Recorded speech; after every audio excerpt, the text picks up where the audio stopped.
ख़बर शामिल कंदासीं साॻे फ़राव खां। यूनियन काउंसिल साॻे फ़राव में आलमगीर ट्रस्ट पारां मुफ़्त सिहत कैंप जो इनाक़ाद कयो वियो। यूनियन काउंसिल साॻे फ़राव में ॻोठ मोहम्मद याकूब थेबो ऐं मोहम्मद ओस्मान थेबो में आलमगीर ट्रस्ट पारां हिकु मुफ़्त सिहत कैंप क़ाइमु थी, जंहिंजो मक़सदु मक़ामी माण्हुनि खे सिहत जी सहूलियतुनि ऐं सिहत बाबति आगाही फ़राहम करणु हो। बीमारियुनि जी इब्तिदाई सुञाणप करणु हो। कैंप में मुख़्तलिफ़ शोबनि जा माहिर डॉक्टर, सिहत जा अहलकार पिणु मौजूदु हुआ, जिन माण्हुनि जी चकास, इलाज ऐं दवाऊं मुफ़्त मुहैया कयूं।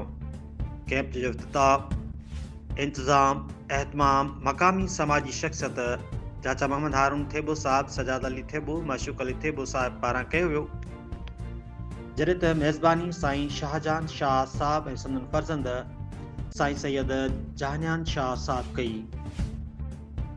कैंप दौरान मक़ामी माण्हुनि डॉक्टरनि जी सलाह मशवरे तहत में मुख़्तलिफ़ बीमारियुनि जी जांच कराई, दवाऊं हासिलु कयूं, सिहत बाबति ॼाण हासिलु कई। अहिड़नि कैंपस जो मक़सदु न सिर्फ़ु इलाज मुहैया करणु बल्कि सिहत जे शऊर में इज़ाफ़ो पिणु आहे, जे माण्हू पंहिंजनि ऐं पंहिंजे ख़ानदान जी सिहत जो ख़्यालु रखी सघे। मक़ामी रहवासियुनि कैंप खे तमामु सुठो करार ॾिनो ऐं ट्रस्ट ऐं इंतज़ामिया जो शुक्रियो अदा कयो। चाचा मोहम्मद हारून थेबो साहिब चयो त अहिड़ा प्रोग्राम मुस्तक़बिल में जारी रहंदा त जीअं हर ज़रूरतमंद ताईं सिहत जूं सहूलियतूं पहुची सघनि। आलमगीर ट्रस्ट जा उहिदेदार पिणु चयो त समाजी ख़िदमत असांजो अहम मक़सदु आहे। असां हर साल मुख़्तलिफ़ इलाइक़नि में इहो सिहत कैंपस मुनक़िद कंदा रहंदा आहियूं त जीअं ॻोठाणनि ताईं सिधो सिहत जूं सहूलियतूं पहुची सघनि। इहो कैंप यूनियन काउंसिल साॻी फ़राव में सिहत जे शऊर वधाइण ऐं ज़रूरतमंद माण्हुनि जी मदद लाइ हिकु अहम क़दम साबित थियो, जेको मक़ामी कम्यूनिटी लाइ वॾी अहमियत रखे थो। रिपोर्ट करे रहियो आहे फैसल मुश्ताक लिगारी, social media centre Sindh, team human rights Pakistan, सांगी फ़राव, टंडो भागो।